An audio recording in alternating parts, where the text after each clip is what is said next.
everyone, welcome back to the channel.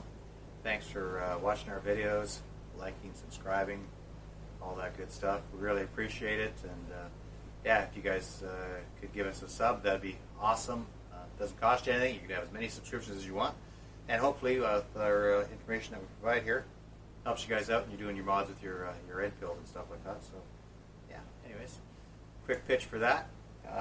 Today's episode, what we're going to do is we're going to switch up the Enfield to a 16-tooth sprocket. Picked up this sprocket on eBay. It's made by S-Jot, I think, out of Germany. I'll put a link in the description down below. This is a 16-tooth sprocket. Now, stock, the Enfield comes with a 15-tooth sprocket. Now, if I was doing most of my riding in the city, I think I'd stick with the 15-tooth sprocket, because what the 16-tooth will do is give you a bit higher top end and have the engine revving at a lower rate at, say, 100 kilometers an hour. Now, most of our riding that we do out here is on small country roads and the highways and stuff like that. So what we've decided to do is up to a 16-tooth. This way, when we're cruising at 100, the engine should be knocked down a couple hundred RPM or so. A little bit easier on the engine. So anyways, like I say, if I was in the city, I'd leave it at 15-tooth most likely. But for the type of riding we're doing, I'm going to up it to a 16-tooth sprocket. First things first, remove the sprocket cover. It's a 5mm Allen bolt, so we'll just do that right now. Now, first things, well, another thing I got to say, got to remove the shift lever first. So that's an 8mm bolt, and then a 5mm Allen. There's 3 of those. So we're going to do that right now, and be right back with you. Alright, so I've got the sprocket cover and the shift lever off. Now the thing you've got to do is, you'll see here there's a lock washer that's been bent over to keep the nut in place. So just take a little chisel and bend this. There we go. Okay. You can reuse this washer, or you could order a new one if you want, but I'm just going to be reusing it. So, okay. That's there. Now it's a 30mm nut that we've got to spin off. Now you can use, and I've got an impact wrench waiting to the side if I need to, but I'd rather just use a breaker bar if possible. So what I'm going to do now is have a helper stand on the brakes, and then I'm going to use a breaker bar with a 30mm socket to try and break this off. Right back. Okay, so I've got Cath holding onto the brake on the far side. As I said, 30mm socket and the breaker bar. So let's just see how this. I'm hoping. You got your foot on the brake as much as you can.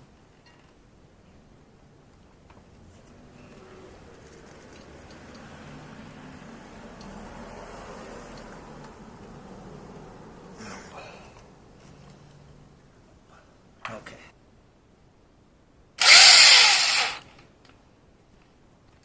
Okay, so we've got the breaker bar didn't work, so we're going to use this impact.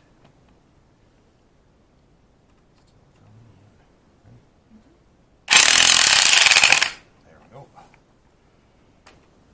That'll hit with the impact, and that spun the nut off, so it's loosened off some there now. Now what I'm going to do is loosen the rear axle and the adjusters and move the wheel forward so that we'll have enough room to remove the sprocket. Alright, so 24mm socket, loosened off the axle, and I've loosened off the adjusters at the back, the 12mm, and now the whole rear tire and axle will slide forward, and this will give us enough room on the other side, of course, to remove the sprocket.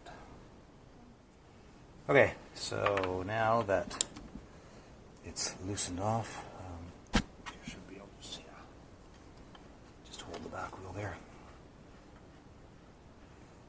And that will come off.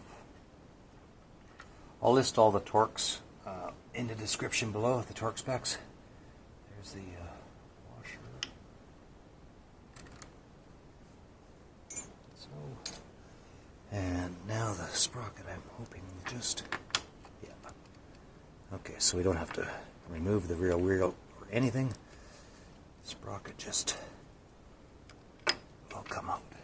So, this is the 15 tooth. Now you'll notice that there's a rubber cushioning on this one.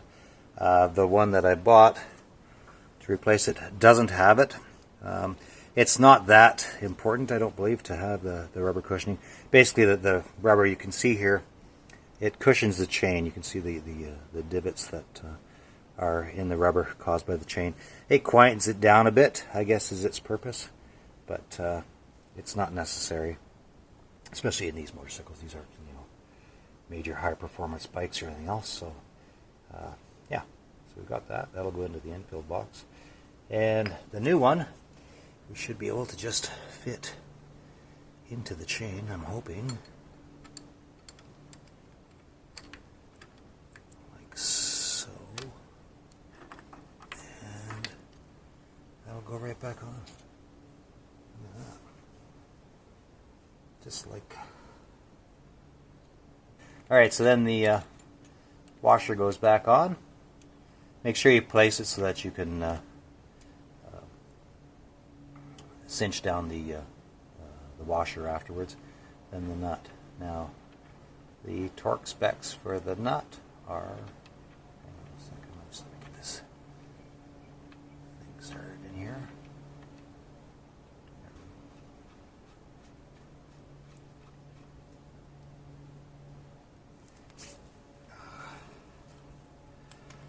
Torque specs on the main nut there is 107 foot-pounds or 105 newton meters. So I'm just going to get the torque wrench dialed up, and then we'll tighten this guy back up. Oops. Okay, so what I've done is I put it in gear, probably third gear, I think it is. Yeah, it came up a couple, so I'm in third gear. And Cath's still standing on the brake, so. Okay, you got it? Mm-hmm. Lots of weight.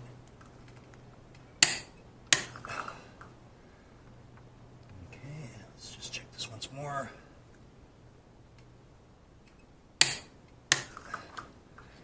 There we go, 107 pounds.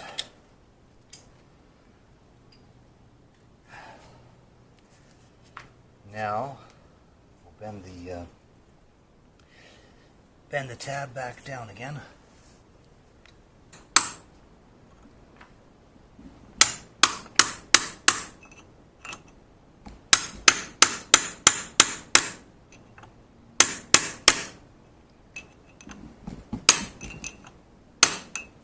There we go.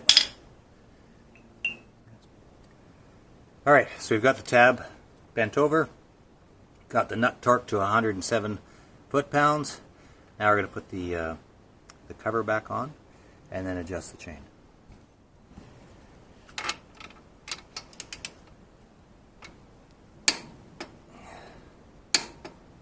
Alright, we got that one torqued to 52 foot-pounds.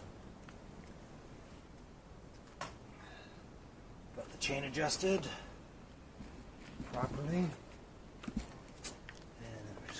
These double nuts so that they don't move and lose any adjustment.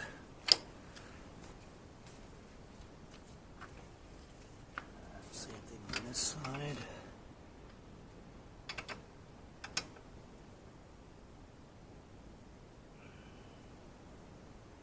There we go. Okay.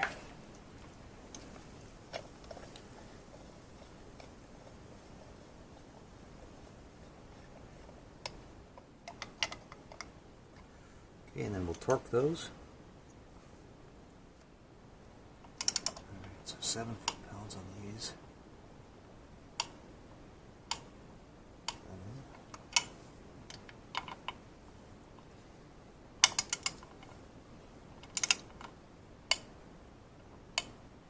It's not much torque. So be very careful if you're doing this.